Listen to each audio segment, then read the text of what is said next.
সম্মানিত দর্শক বন্ধু, স্বাগত সুজাতার শিল্পকলাতে।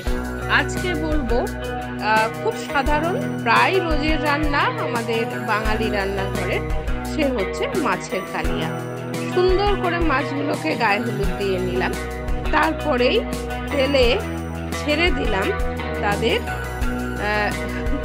পুরো সম্পূর্ণ নতুন অঙ্গে একদম সাজানোর জন্য। দেখুন, আমি এখানে মোটামুটি 5-6টা পিস নিয়েছি, আর অবশ্য আমাকে বাড়ির অন্যান্যদের জন্য সবগুলোই ভাজতে হবে। আমি এটা আপনাদের 5-6টা পিস রান্না করে দেখাচ্ছি। বেশ পিঠ ভাজা হয়ে গেছে, আর যাতে সময় খুব বেশি না লাগে সেজন্য আমি খুব সংক্ষিপ্ত করে দেখাচ্ছি। যারা পাকা রাঁধুনি তারা তো জানেনি, আর যারা নতুন তারা তো এগুলো দেখে খুব সহজে বুঝতে পারবেন।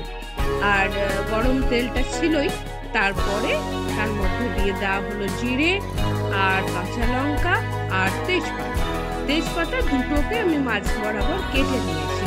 সবসময় বাজার থেকে আসার পর তেজপাতা ভিজিয়ে বেশ করে ধুয়ে রোদে শুকিয়ে তারপরে কন্টেনারে রাখলে খুব ভালো। দিয়ে দিলাম লম্বা করে কাটা পেঁয়াজ কুচি, আর বেশ করে নেড়ে নিচ্ছি যাতে বেশ সুন্দর করে কাঁচা ব্যাপারটা চলে যায়।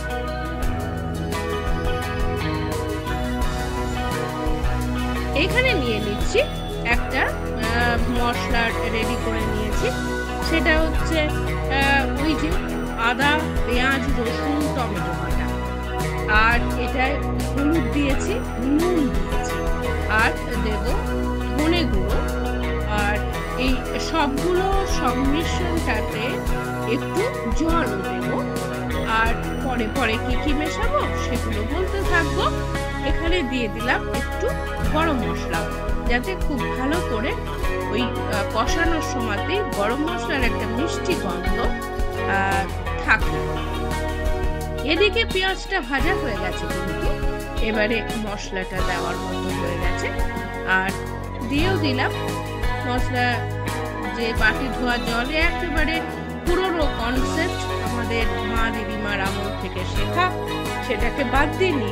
আর ওয়েস্টও হয় না, সবটুকু কাজে লাগানোটাও দরকার থাকে। তো কষানোর সময় লাগে প্রচুর, আপনারা যাতে বোর ফিল না করেন তার জন্যই আমি এটাকে সংক্ষিপ্ত করে দিয়েছি।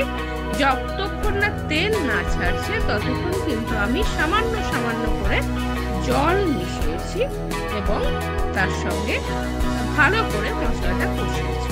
যখন তেল ছাড়ছে তখন কিন্তু আমি এই জল ঢেলে দিলাম, যেটা কিনা আমার ওই কয়েকটা পিস মাছের জন্য লাগবে। একটু ফুটবেও, যাতে মাছের মধ্যে মশলা সবকিছু ঢুকে যায়, স্বাদ গন্ধে সেটা ভরপুর হয়। যারা খাবেন তারা যেন খেয়ে তৃপ্ত বোধ করেন, সেই রকম হচ্ছে। বেশ গরম হয়ে ফুটে এসেছে, তখন আমি কিন্তু মাছগুলো দিয়েছি। এটা কিন্তু খুব প্রয়োজন, কাঁচা জলে কিন্তু মাছ দেবেন না, তাহলে ওখানে স্বাদ কিন্তু অনেকটা নষ্ট হয়ে যায়। আর আমি ধনেপাতা সবসময় এইভাবেই দিই, আর একদম কাঁচি করে কুচি দিয়ে দিই, ওইটাতেই আমার সুবিধে হয়, ফ্রেশ গন্ধটাও থাকে ধনেপাতার। আর ধনেপাতার যে ডাঁটিগুলো হয়, সেই ডাঁটিগুলো কিন্তু আমি একটু দিলাম একটু গরম মশলা, কারণ গরম মশলা তো না দিলে মাছের আষ্টে গন্ধ যায় না। প্রথমে একটু দিয়েছিলাম, এখন আর একটু দিলাম, আর দিলাম একটু ঘি। খুব সহজে একেবারে বাড়ির যে সাধারণ উপকরণগুলো থাকে সেগুলো দিয়ে এই রান্না হয়েছে। খেতে কিন্তু অপূর্ব হয়েছিল, যারা খেয়েছেন তারা প্রত্যেকে তৃপ্ত হয়েছে। রেডি করে নিচ্ছি একটা প্লেটিং এর জন্য। এখানে দুটো পিসের আপনাদের দেখানোর চেষ্টা করেছি। এই ক্যামেরা যেটা দেখতে পাচ্ছেন, ক্যামেরাতে আমাকে সহায়তা করেছে দোলু। ও সবসময় আমাকে উৎসাহ দেয় রান্নার জন্য, আর সেটাই এখনো করে চলেছে। এই সাজানোর ব্যাপারটাও দোলনই আমাকে উৎসাহ দিয়েছে। আর ওর কথা মতোই আমি এইভাবে সাজিয়ে দিলাম। আশা করি প্রত্যেকের আপনাদের ভালো লেগেছে। আজকে এই পর্যন্তই। নমস্কার।